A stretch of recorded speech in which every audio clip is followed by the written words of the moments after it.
got their season off to a good start, beating Christian Academy out of Tennessee last week. Saranda Raboyne shows us the Pioneers fully know who they are playing for this season. But during the game, I felt like he was kind of there, even though he wasn't really there.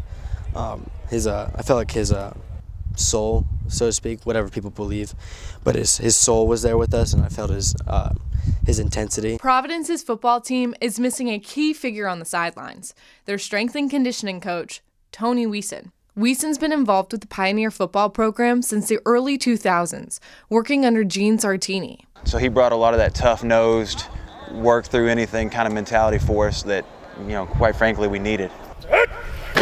He wasn't afraid to tell them how it is.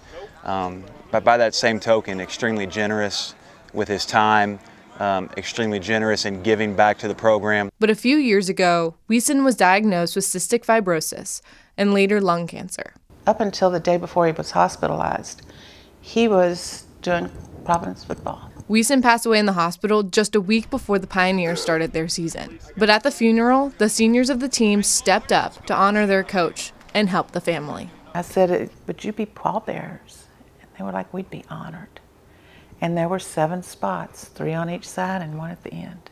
It was a great honor. At that point in time, he was standing right next to me, in my opinion, because at that time we were just carrying a shell of what he was. So that entire funeral, I always thought of him as sitting next to me or looking down at us, smiling. One of Coach Weisen's mottos was to embrace the suck. But while that was typically used in the weight room, now his players are using it on the field as a way to motivate themselves to play on without him.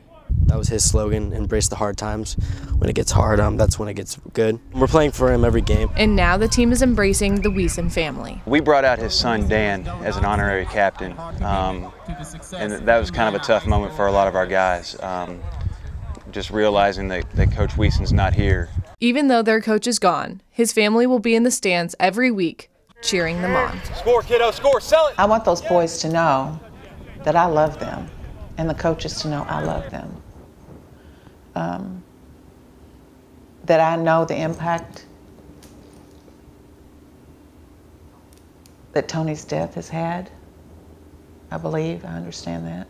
And that I am appreciative of the love they have for him. Reporting in Clarksville, Indiana, I'm Saranda Raboyne, WHAS 11, on your side.